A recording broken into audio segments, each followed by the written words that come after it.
Caesar and Cleopatra came from Christopher Plummer. And I had great enthusiasm for the idea because I had witnessed Michael Langham's production of Arms and the Man. And I'd studied it very closely, and I won't go on about it now, but it was ingenious, the way he used the topography of the stage and the architecture. Michael Langham had a much more difficult job. He brought with him a dark, lasting burgundy, because he had to do all the hard work to sustain the extraordinary standard that that place had opened with. And he had to work hard to maintain, and he did, all the way from 1955 to 1967. So he was the savior, really, of that theater. Guthrie was the sort of welcoming MC. So when Chris decided he wanted to do Caesar, I couldn't wait to work with him on it. I'd never done a Shaw, and I wasn't fully sure of the tone of the play, and that is so critical. As with filmmaking, you know, finding the tone is at least half the battle. But I felt that he had a real sensitivity and mastery of that text. I knew how to play the light comedy. I got that. I knew the play very well. I loved the film. I thought we could actually do better than the film. And Des's wonderful, wonderful production of it, I think topped it. He had this touch, this light touch with that play, which is, you know, about a dictator teaching another dictator. You know, it has the most serious foundation, and we know from Shakespeare's plays, Antony and Cleopatra and Julius Caesar, what happens to the two lead characters. We know where we're going. And it allowed Shaw to work with Damask, you know, with just great delicacy. And Chris really understood that. And so I can't exactly say I just sat back and ate bonbons, because obviously a great deal of preparation goes into every one of these shows and the staging and so on. But he did a big part of the job for me, because he understood the tone and embraced it and led the way for the rest of the team. Am I to behave like a queen? Yes! Ow! Caesar! This is how she treats me always. If I am king, then why is she allowed to take everything from me? You are not to be king, you little crybaby. You are to be eaten by the Romans. Come here, my boy, and stand by me. Take your throne. I do not want it. Go this instant and sit down in your place. Go, Ptolemy. Always take a throne when it's offered you. I hope you will have the good sense to follow your own advice when we get back to Rome, Caesar. Now, Pothinus. Are you not going to... Be quiet! Open your mouth again before I give you leave, and you shall be eaten. I am not afraid. A queen mustn't be afraid. You can eat my husband there if you like. He is afraid. Your husband? What do you mean? That little thing. That little thing? Nikki was magical. She's just a magical little thing. And also, you know, the writing sets it up too. Good old Shaw is naughty as well as wise. And he invites a wonderful sort of seductive relationship. And the old man, of course, it's really terribly funny, the play, because he starts out as the mentor and ends up the child himself, while Nikki, as Cleopatra, becomes the mentor. And you can see him as a sort of lapdog, kissing her feet in admiration. It's an enchanting play, I think. You know, I knew Nikki very well. I'd worked with Nikki James before and had great confidence in her talent and her artistry, and also her discipline. You know, she's a very, very hard working actor. and she has charisma. She has something that a director can't give her. You know, she walks on stage and you want to look at her and you want to follow her journey. And I had confidence that Chris would see that. And the thing that happened that perhaps went beyond what I anticipated is that tutorial relationship that's there between Caesar and Cleopatra existed between Christopher Plummer and Nikki James. So in a way, there was nothing to act. They were playing their true relationship, and that gave them a kind of authenticity that in a way left me in their dust. You know, I didn't have to do anything. There was a truth to what was going on before the audience's eyes, and it was completely real. And I wanted very much to have a company that, I used to say at the time, that looked like a walk up Yonge Street.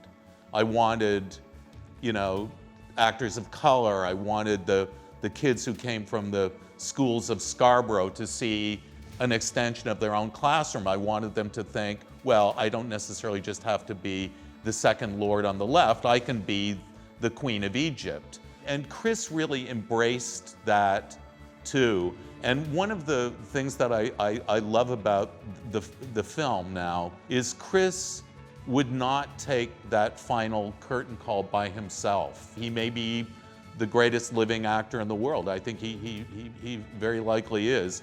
And he would not take that curtain call without her. They take it together. And that image of a young black woman and an older white man became for me a kind of metaphor for the company. I'm very grateful that Nikki came and gave us those seasons. She is a star, and he recognized that, and he, you know, basically embraced her talent. He was slain by the order of the Queen of Egypt. I am not Julius Caesar, the dreamer who allows every slave to insult him. Rufio has said I did well. Now the others shall judge me too. This Pothinus sought to make me conspire with him, to betray Caesar to Achilles and Ptolemy. I refused. And he cursed me and came privily to Caesar to accuse me of his own treachery. I caught him in the act, and he insulted me. Me, the queen, to my face! Caesar would not avenge me. He spoke him fair and set him free. Was I right to avenge myself? Speak, Lucius. I do not deny it, but you will get little thanks from Caesar for it. Apollodorus, speak. Was I wrong? I have only one word of blame, most beautiful. You should have called upon me, your knight, and in a fair duel I should have slain the slanderer. I shall now be judged by your very slave, Caesar. Britannicus, speak. Was I wrong? Caesar is in the wrong. I've thought of Chris for many years as the great actor of not just his generation, but of our time. I've followed his career very closely. You know, he just brings such a richness of experience beyond his virtuosic talent. So it's very easy, but you know, the thing is, we have a way of working together, which is we always ultimately agree.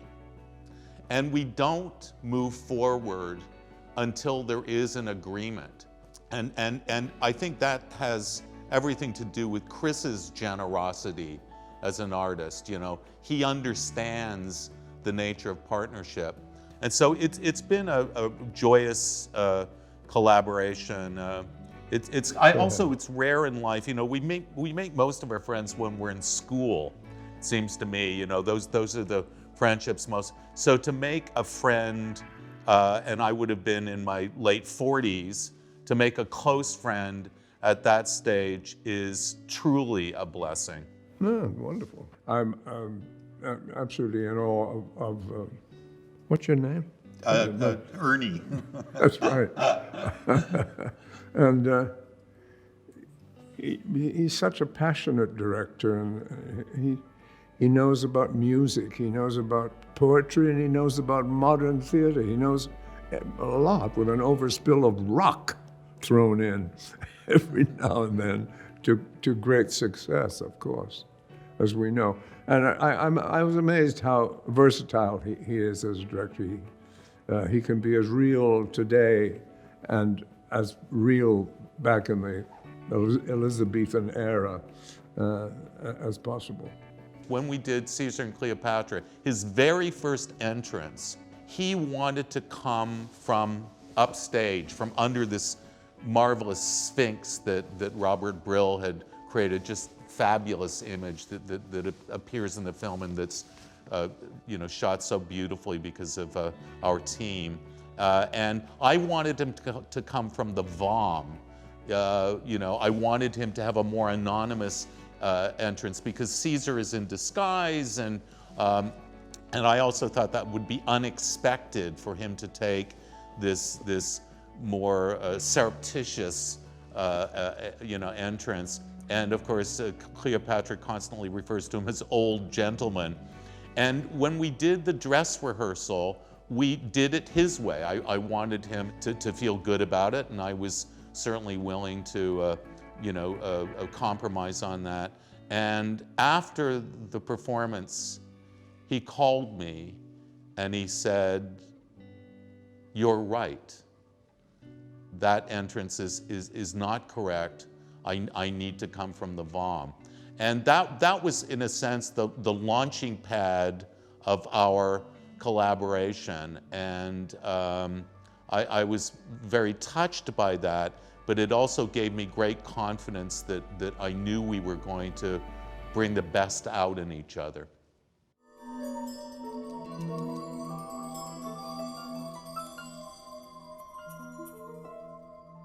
Hail, Sphinx!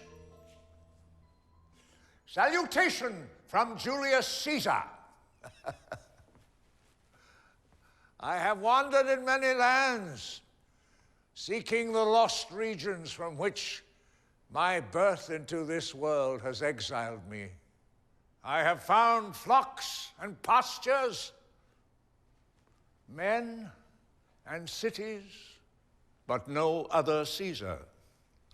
No air native to me, no man kindred to me, none that can do my day's deed or think my night's thought.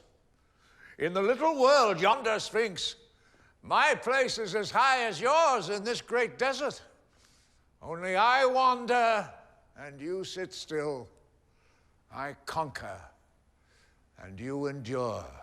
I look up and am dazzled. I look down and am darkened. I look round and am puzzled, whilst your eyes never turn from looking out of the world, to the lost region, the home from which we have strayed. You know, that stage is pretty versatile. You can do quite a lot on it beyond theater. You can do movies, and there's lots of room for angles and camera angles and stuff. Actually it's a nice little ground.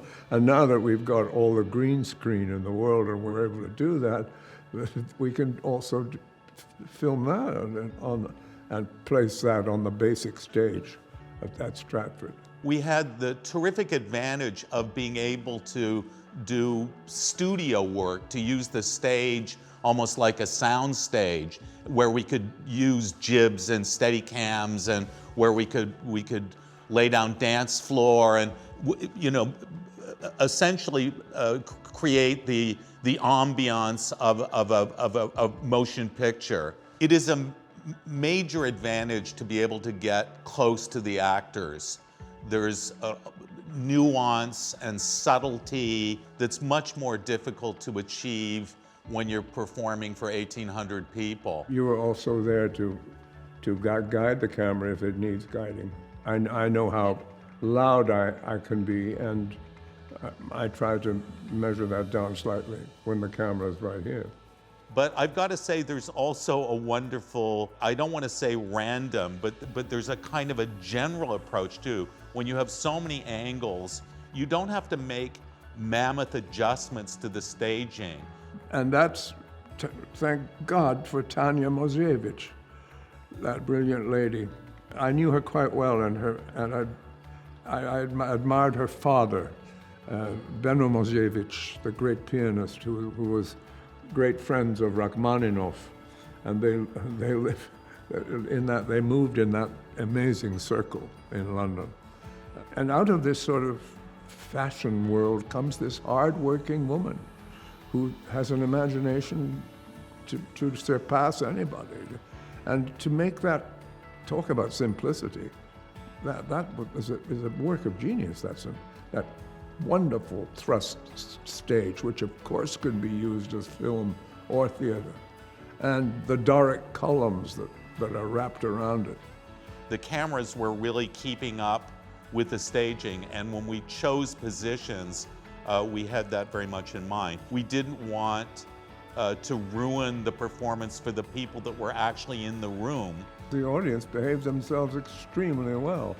That audience is so sort of informed, and you know, we were lucky to have them out there, and they did not distract one little bit.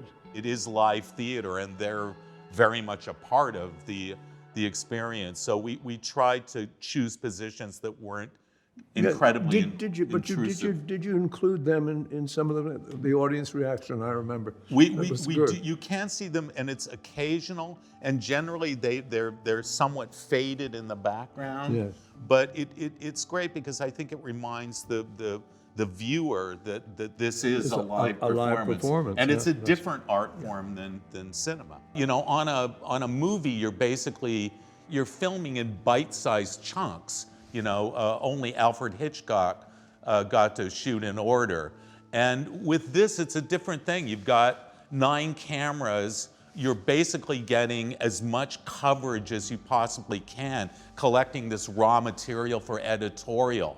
The thing that's most similar is the editorial process. And I had a great post-production team on this. And so that's the part of it that's most similar, I think, from making a film.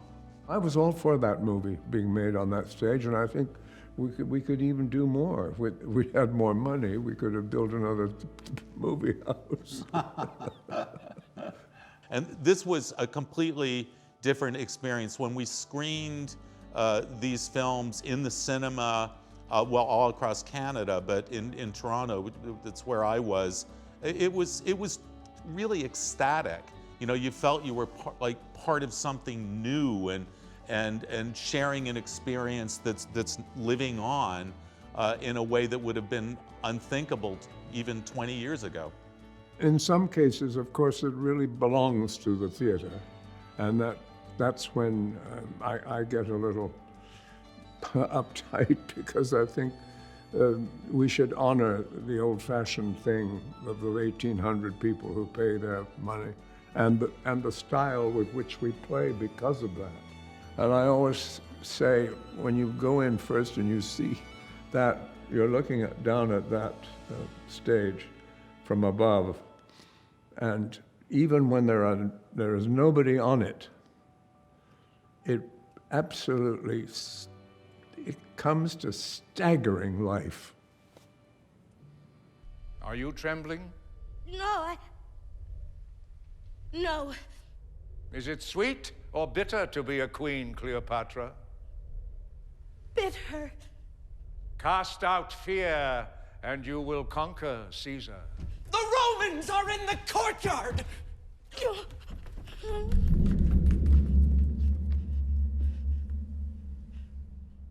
Now, if you quail,